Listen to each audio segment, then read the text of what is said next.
The Mediterranean diet refers to the traditional diet that was consumed by the countries that bordered the Mediterranean Sea. The traditional diet prior to 1960, it started to change after that time. It's mainly a plant-based diet, and the major source of fat is extra virgin olive oil.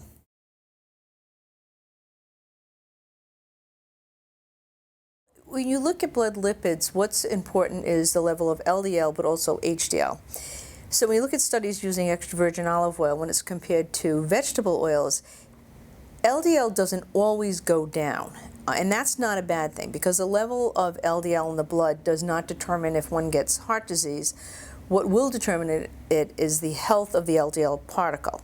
So an LDL particle that's oxidized will contribute to heart disease, and LDL particles are oxidized when someone uses a lot of vegetable seed oils like soybean oil, safflower oil, corn oil. With extra virgin olive oil, because it's mainly monounsaturated fat, you don't have oxidations. In addition, the extra virgin olive oil provides antioxidants, so you actually make the LDL particle very healthy. So that's for LDL. Then HDL, this I think is the most interesting feature when you look at extra virgin olive oil and blood lipids. HDL is not very movable. It tends to be very steady in someone. It's mainly genetically determined. Extra virgin olive oil is the only food or medicine that I know will on its own elevate the HDL particle. And it elevates it enough that it would probably be clinically significant and probably helps very much contribute to the way extra virgin olive oil will decrease your risk of heart disease.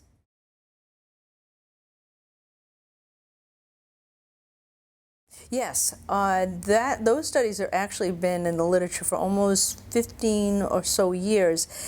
Initially, they were studies in men and women, and they were about 6 months in length. And they showed that when people used 2 to 3 tablespoons of extra virgin olive oil a day, you could have reductions in both systolic and diastolic blood pressure. In the first study that was published, they showed that people actually were able to reduce or go off their medicines. Then more recent studies, what they looked at was olive oils that were refined versus olive oil with a specific phenol content, a higher phenol content. Phenols are the components in extra virgin olive oil that will give it the health benefits. That's why olive oil is healthy. So if you look at refined olive oil and then compare it to higher phenol content, the higher phenol content is where you'll see the health benefits.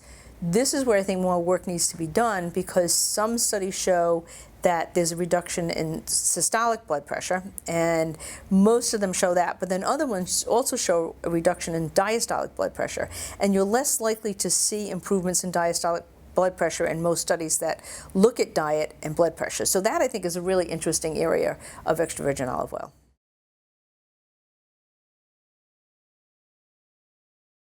Yes, there aren't as many studies looking at that. That's something I'm very interested in, because traditionally we think of insulin, it's a hormone that stores nutrients. People typically think more of it storing glucose, which it does, but it also stores amino acids and fatty acids.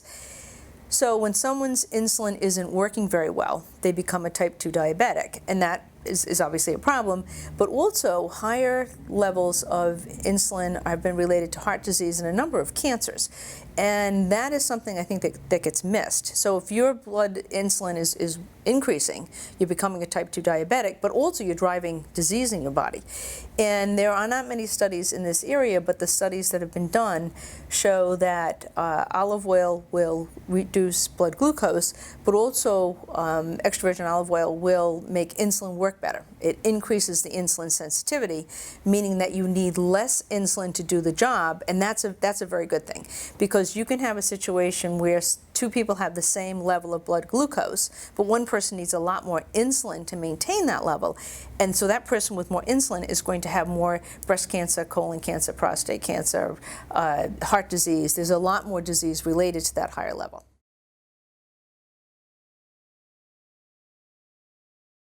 The health benefits start at 2 tablespoons a day, and I prefer patients use more than that because my rule of thumb is a tablespoon of olive oil per cup of vegetables, and they do go together. And I think you can make an argument that extra virgin olive oil on its own will give health benefits, but if you can get someone to eat more vegetables, that is going to add additional benefits. So as far as the cooking goes, that information that most people think of, you can't cook with olive oil, is incorrect.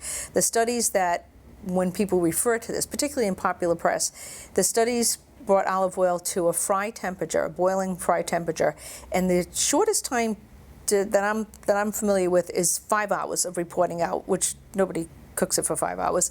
But there were studies done at UC Davis last year that showed that you can bring olive oil to at least 400, and particularly if it's in an oven. So in an oven, you'd have less oxygen. On the top of the stove, just olive oil on its own, there was nowhere near as much damage at a medium temperature on the top of the stove compared to the higher temperature, which is about 170 degrees centigrade, which is the one used in the literature. But that's pretty high. You wouldn't keep it for that long if you were using 170. But the studies that UC Davis Olive Center did was they brought olive oil to a medium temperature, and they showed much less damage than if it's 180. So yes, you can cook with it. And as I say, my rule of thumb is at least 2 tablespoons a day. I try to get patients to use 2 tablespoons at lunch and 2 tablespoons at dinner, and then I feel that they'll truly get the health benefits they need.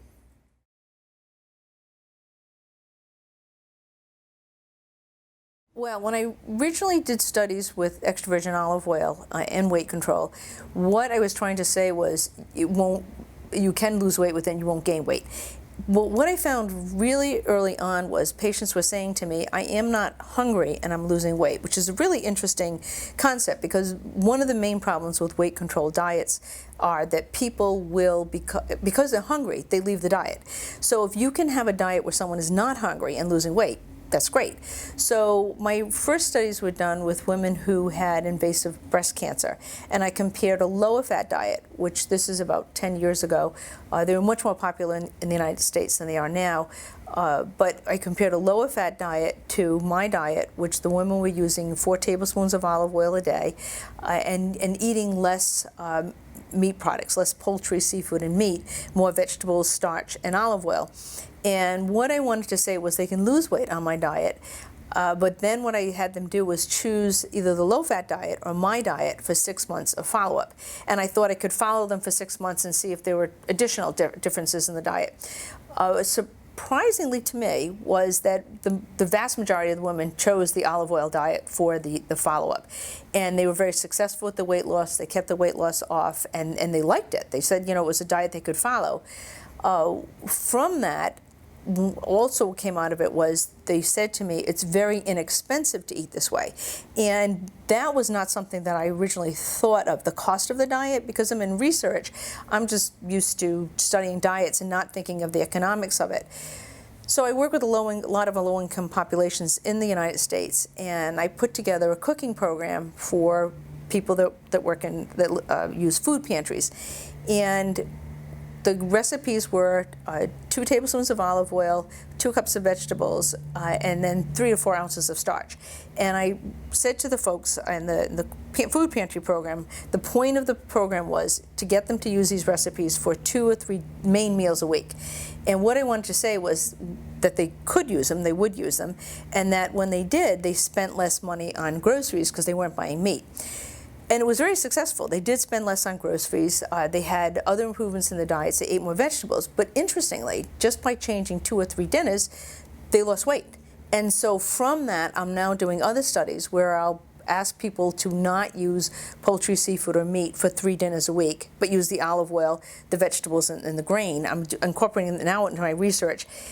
With men with prostate cancer is a study I'm currently doing, and I'm finding that the men initially find it a different concept for them. They're not used to eating that way, but I only have about 10 men through it at that point, and no one has complained about it. No one's saying that this is difficult to do. No one is saying that, and they're saying they are easy to make. That's one thing that I think people don't realize, that if your meal has meat in it, poultry or seafood, that's a step that people just assume they're going to do, but when you remove it and you're just putting olive oil in a pan, you're adding vegetables, and you're putting the meal together with starch, it's a pretty easy meal to make. I'm doing other programs with kids, and we're showing that we can have kids make these meals.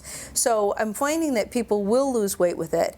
They do like the diet, and they do find it easy, and it's very economical. So that's why I think people have this idea that olive oil might be expensive, and it's really not, especially compared to animal products, which people assume when they go into a grocery store that they're going to buy.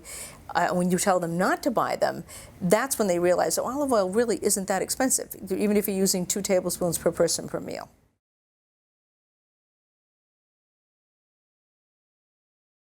Well, extra virgin olive oil is mainly monounsaturated fat, and it's the highest content of monounsaturated fat of any oil. Canola oil is comparable, and canola oil has less saturated fat, but canola oil does not have the health benefits. All the other vegetable seed oils, things like safflower, soybean, corn, even peanut oil, they have a lot of polyunsaturated fats in them, and they will drive disease. I think that there will come a time when people realize that these oils are driving more disease, and people think that they realize that they are. When you trade those oils for extra virgin olive oil, you're not having oxidation, plus you're introducing all these health benefits. The other thing is that the vegetable oils are very high in the omega-6 fatty acid family, and people talk about the omega-3 fatty acid family, but as a health benefit, and omega-3s do have health benefits, but where you see the benefit is the ratio of omega-3 to omega-6 in the blood. So if you're using a lot of vegetable oils, you're raising the omega-6, which is not a good thing, and so just dumping omega-3s on it, you improve the ratio, but both of them will oxidize. Fish oil pills will oxidize in the body.